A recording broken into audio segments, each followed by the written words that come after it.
The onSecurity podcast aims to inform and challenge the viewer on all things cybersecurity. Our sponsor, onShore Security, is a premier provider of full telemetry cybersecurity detection via its Panoptic Cyber Defense Service and managed security solutions.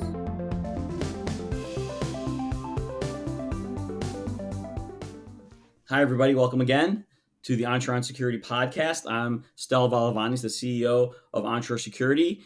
Josh Axel is our producer once again today. Josh, hey. And with us, we have John Herring, who is a senior government affairs manager at Microsoft. The Microsoft, that's right. And he and I have been working together on the Cybersecurity Tech Accord. And boy, you can imagine the conversations that come up. So, yeah, I know, right? And so we're going to try to keep it, to, some real immediate kind of important things, important issues right now. With some background on the Tech Accord, but I fully expect that we're going to have more conversations because there's a lot here. So wish me luck on making it work in our allotted time. John, can you please give us your own introduction? Sure. Very glad to be with you, Stel, and Josh. Thanks so much for having me on here. So yeah, as you said, I'm a senior government affairs manager at Microsoft. And in that role, I work on our digital diplomacy team, which has sort of been an innovation in Microsoft's approach to cybersecurity policy in recent years. The team was launched properly in 2018, and I think grows out of an increasing recognition that we can do a lot on the policy side to try and improve the way governments are approaching cybersecurity, trying to make sure they're able to leverage technology products and services securely. But at the end of the day, there's a real concern across the threat ecosystem that it's moving ahead very quickly, in large part due to the most advanced cyber actors, which are governments, and sort of pouring lots of resources and developing very sophisticated capabilities, which can then proliferate throughout an ecosystem of other actors. And so the digital diplomacy team is kind of a response to that, to say, hey, industry, and in this case, Microsoft, should have a voice on some of these conversations about peace and security in cyberspace, and promoting responsible behavior by governments, as well as other actors, and really creating the muscle to have more of a multi-stakeholder conversation.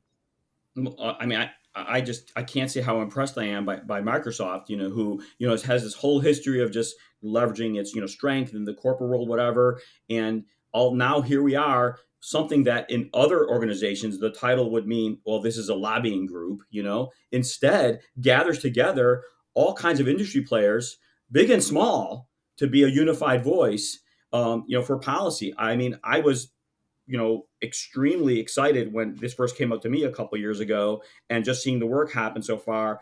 I know this is for real. I just love that people get that this is what's needed.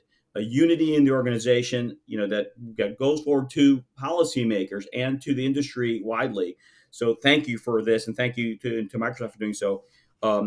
And in general, I should add too that Microsoft's been more and more present in the whole cybersecurity community. They took up the top sponsorship position for Blue Team Con, which we co-founded. That's coming up in August. If you're in Chicago, John, please join your peers at Blue Team Con, and of course, just seeing just that much more kind of visibility. So thank you for all that. But tell us now, the Cybersecurity Tech Accord. Why did it happen, or the origin story? I get a bit, and then the why for Tech Accord.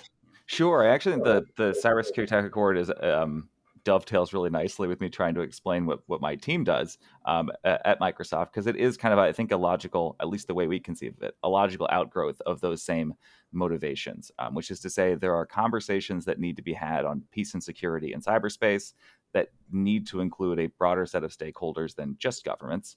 They need to include civil society. And in this case, especially when we think about cyberspace as a domain of conflict, it needs to include industry as well. And there's all kinds of industry organizations out there, that represent industry business interests in a lot of different spaces. There has never really been one that represents the technology industry's perspective on matters of peace and security online. And that's the role the Cybersecurity Tech Accord is trying to fill. I'll say now it's an organization with more than 150 signatories. Those are technology companies from all around the world. But this, grew out of a much smaller coalition, of which Microsoft was certainly a founder, but along with 34 other partners came together to launch this at Right. RSA in 2018. And I think it was in response to that evolving threat environment, and then also just a lot of external pressures as well to sort of take a stand as we were seeing increasingly sophisticated cyber attacks. I mean, 2018, right? That's the year after the NotPetya and the WannaCry attacks. It follows the 2016 election interference. It followed a series of very high-profile examples of cyber conflict and how governments are targeting each other and other actors in this space. And I think as an industry, getting a lot of pressure to say, hey, well, where do you stand on this? Are you enabling? Are you combating? Are you trying to discourage this behavior? What are your principles? And out of that, we started to have this conversation with other partners saying, hey, are you getting these pressures? Oh, sure. Yeah, us too. And there seemed to be a clear need to sort of speak to, okay, well, to begin with, what are the principles of the technology industry? The things which have sort of underscored the technology industry for decades now as it relates to these issues, but they've just never really been put down as clearly. And this wound up being a long negotiating process with a few dozen companies, some very large, the Microsofts, the Facebooks, the Ciscos of the world, and some smaller. But around what are our principles? And we boiled it down to 4 that we thought ought to unite the industry. And to put them simply, it's strong defense. We need to be about making products and services that are secure for our customers. 2 is no offense.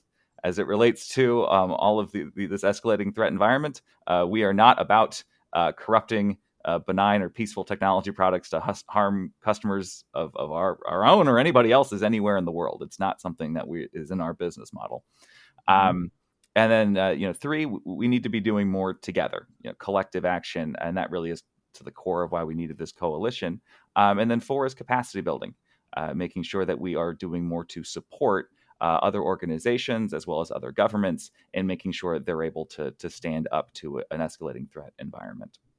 Wow. I mean, you can't get loftier. I mean, just using the word peace to me is such a giant sea change in tone and in approach. I mean, there's lots of guidelines. There's lots of talk about cybercrime. I mentioned to you other times, a pet peeve of mine is we talk about hacking and whatnot and ransomware and don't often include the word, crime in there. But now we're talking about peace instead of war. And the obvious one right in front of us, and Microsoft's right at the top of that short list of big companies that have directly supported the resistance to the Russian invasion of Ukraine. So I mean, there's a real things going on right now.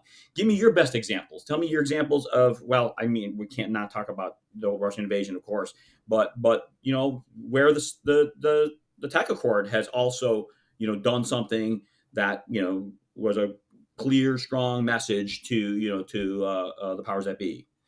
Totally. Yeah. I mean, just to begin with what you were highlighting before, sort of calling things what they are in practical terms in cyberspace, I think is really important because it is a domain of human activity. We spend as much time in this, digital domain now, or it's as critical as any other physical domain. And so treating actions as they are online, as the affronts that they are in real terms to real people, I think is important. And so, yeah, calling it crime when it's crime, calling it warfare when it's warfare, calling it an attack when it's an attack. I think being unambiguous about that is quite important.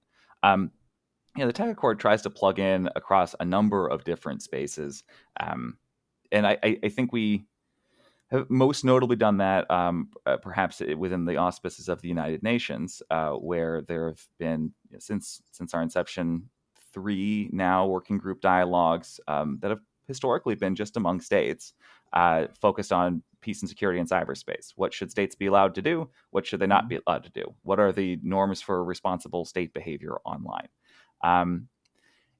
And they've made good progress within those bodies in the past, but they've historically only been open to governments, and they haven't necessarily facilitated broader multi-stakeholder inclusion. And so what's been really exciting is actually to be, as a member of the Cybersecurity Tech Accord or a signatory, supporting that organization to have be part of this first generation of multi-stakeholder voices that have been welcomed into those dialogues. So I got to be there, on the ground when the head of our secretariat, Anna Laura Gallo, back in 2019, was speaking at the first multi-stakeholder consultation to those working group bodies and highlighting, hey, here are additional norms or areas of concerns that we don't think are protected based on the existing systems and structures that we have.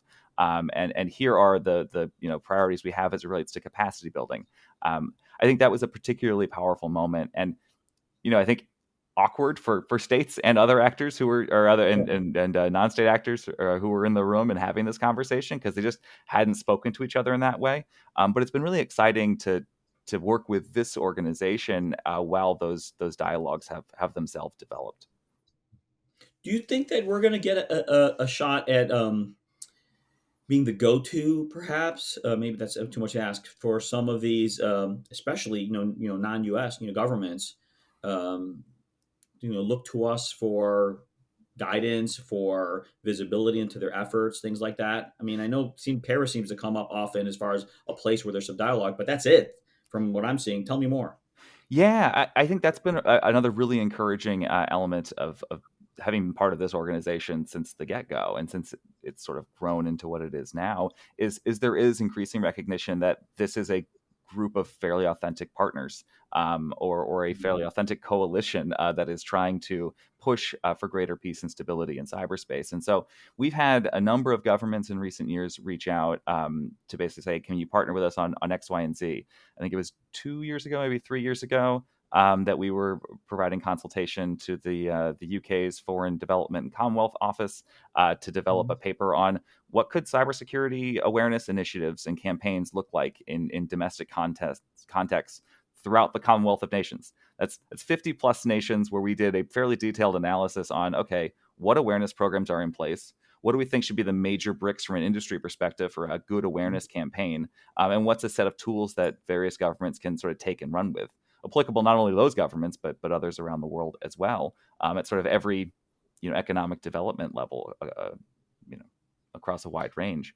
And then we've also partnered in giving good guidance after outreach to the U.S. Cyberspace Solarium Commission, back when they were first developing their report on how to sort of refresh fairly holistically the U.S. cybersecurity strategy. As it relates to the UN cybersecurity dialogues, the Australian Department of Foreign Affairs and Trade, DFAT, has reached out in the past to sort of say, hey, could you give us implementation guidance for those norms of responsible behavior so we could actually make these a little bit more action-oriented for governments? So we do see increasing outreach to us as an organization as the Cybersecurity Tech Accord, to say, hey, you guys do represent a fairly good swath of the technology industry, and I think, as important, a fairly trusted partner in these dialogues now as well. We show up and we provide things. And we're happy to be able to do that. Yeah, it's great that we're doing this, and even the progress we made so far is I'm surprised how much there is, because I thought these were just unmovable obstacles. I mean, including our own government. I mean, I'm seeing so much more activity from the U.S. government in the last three or 4 years. No, not just Biden administration stuff, which has been awesome. I love the new SEC regulations and whatnot, and the directives coming from the executive. But even under the Trump administration, just more open dialogue. Other than Krebs getting fired, that was ridiculous, of course. But I'm excited about that. But now you're telling me, look, we're getting it from other governments too. We've done some work so far. Okay, now let's get into like a cool kind of thing we just can't avoid, and that's the Russian invasion of Ukraine. And I don't know which hat you need to wear to do this, but big tech companies have weighed in with some with direct help. White hat hackers from around the world showed to the world that there's a lot more of us good guys than bad guys, and a big chunk of the bad guys tend to be kind of outright selfish criminals. Though I would argue, like pirates, they work under safe harbor, and so to some extent they're part of the cyber warfare. We have a blog coming out soon about how, saying like, look, we've kind of been in cyber warfare for a while. This isn't really just kind of a new thing, and it's not even that much escalated because Russia's kind of holding back to some extent. But I want now you to wear whatever hat you want to wear and tell us about what you think with a policy kind of context, what you see going on in the conflict, in the invasion, as well as kind of Ukraine's reaction and all these countries kind of rallying behind Ukraine and the countries that have kind of stood on the wayside, China in particular. Yeah, so wearing my Sorry. sort of Microsoft digital diplomacy hat and looking at this, I think this is a scary and an unfortunate scenario where we're kind of seeing a full fruition of what hybrid and cyber warfare can look like. I think there's been a long time where folks are sort of scratching their heads a bit, saying, "Hey, what would this look like in practice, and what would the implications be in various contexts?" And we don't need to ask those questions anymore because it's very much here. And so, one of the things that causes a lot of concern and anxiety here, I think, from our perspectives, and I think from anybody in the industry's perspective, is the danger for escalation. Unlike other domains of conflict, cyberspace just has very ill-defined expectations for responsible behavior and also expectations for responses. And so, what happens, if a cyber attack is misdirected, hits the wrong target, or even if it hits the right target, what is the expected response for that? Mm-hmm. We all saw tanks roll across the Ukrainian border back in February, and that was such a clear demonstration of a violation of sovereignty, and all of a sudden you're in an armed conflict, and that's unmistakable. But kind of to the point we were describing earlier, where you're saying, hey, you got to call things in cyberspace what they are. You got to call a crime a crime. I mean, Ukraine has been a target of malicious nation-state attacks going back for a number of years now. In fact, in the most recent Microsoft Digital Defense Report, nearly 1 in 5 observed attacks across our platforms were targeting Ukraine. It was second only to the United States as a target. Obviously, they were the center of the NotPetya attack. They have had their power grids targeted in the past. Really damaging cyber attacks that I think in any other circumstance you could say, well, boy, that might invite some kind of severe response from another actor. And I think Right. Like they see that as an act of war and invade. There's a lot of danger in the ambiguity there. And this is something that I know is shared by a lot of Tech Accord signatories as well as a concern. And in fact, we're working within a small group of them to develop a blog post to this effect to kind of clarify broader industry's position at this point and highlighting those concerns, which I think, companies have individually been like waving their hands about for a while. Mandy and then FireEye was calling out the sandworm actor back in 2016. ESIT's been calling out bad behavior all along as well. Microsoft's been doing a lot of recent reporting on this too. And I think the alarm bells have been going off for a while, and hopefully if we're saying things more in chorus, they can get even more attention. Give me some thoughts on what do you think of from like I guess again kind of like a policy, maybe global policy or a U.S. foreign policy perspective on China sitting on the sidelines. I've heard one report at least where there's been some Chinese espionage on Ukraine, which espionage take kind of the same effort that you would take towards action, more damaging action, whatnot. So I do take the espionage seriously and maybe even consider it an act of war. Then the whole world's at war if that's the case. But just tell me your thoughts about where you see China from that policy perspective. So I'm not going to have great data on sort of what we're saying, and in terms of just public reporting, I don't know that I have a particularly well-founded feeling, aside from just recognizing that it's interesting that they're not perhaps more vocal in the entirety of the conflict. Yeah, I mean they've been with state-sponsored actors stealing information from us, but not just information that's useful IP for let's say commercial purposes, but also things that are valuable for ultimately possible cyber war. Without getting examples of it, what was it? PII data from the U.S. government and whatnot, and now they're doing something like that in Ukraine. Yeah, and and I apologize to put you on a tough spot without that kind of preparation, but I worry that there's a tacit approval, and that gives kind of I should put it another foothold for this invasion. The So lack of transparency about expectations here really, I think, is concerning to the point you were just making, where you don't know even what adversaries might have in any particular context, or what they might be willing to do. And I think there was a alarm bell started ringing the other week when Biden released that statement from the White House, basically asking all critical infrastructure providers in the U.S. to be on high alert because they think there's a yeah, likelihood that there could be an attack as retribution for support of Ukraine. And right. that it's such a head scratcher in terms of what that could look like and the severity of it, and what are the capabilities that are latent that we've apparently been accepting as a condition of the 21st century realpolitik is strange. Well, and it's why we have to take espionage very seriously, because that's that foothold. One of the points that I make in our upcoming blog is that Russia most likely has a lot more up their sleeves, and would have reasons to hold back. We don't know what they are, but among them could be things like, when you attack, you tip your hand, you show where you think the soft underbelly is, and your methods, and whatnot.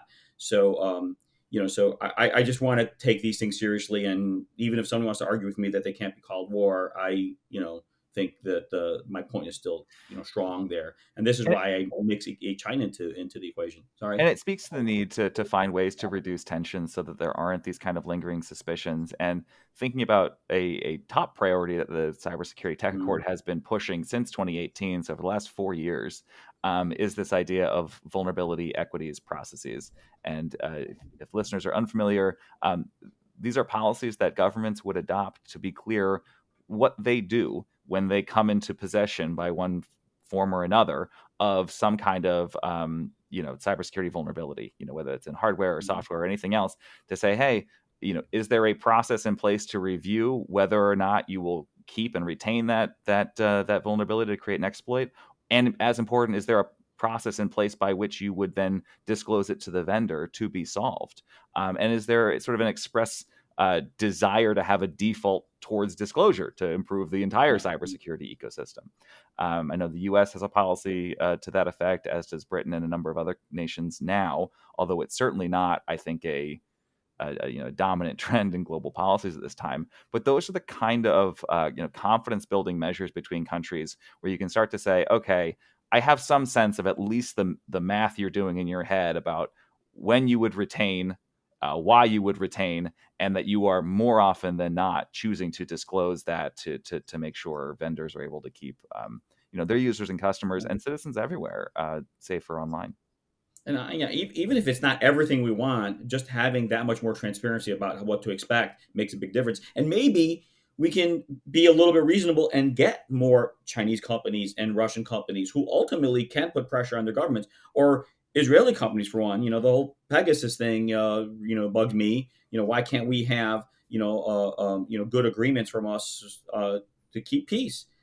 Peace is good for business, right?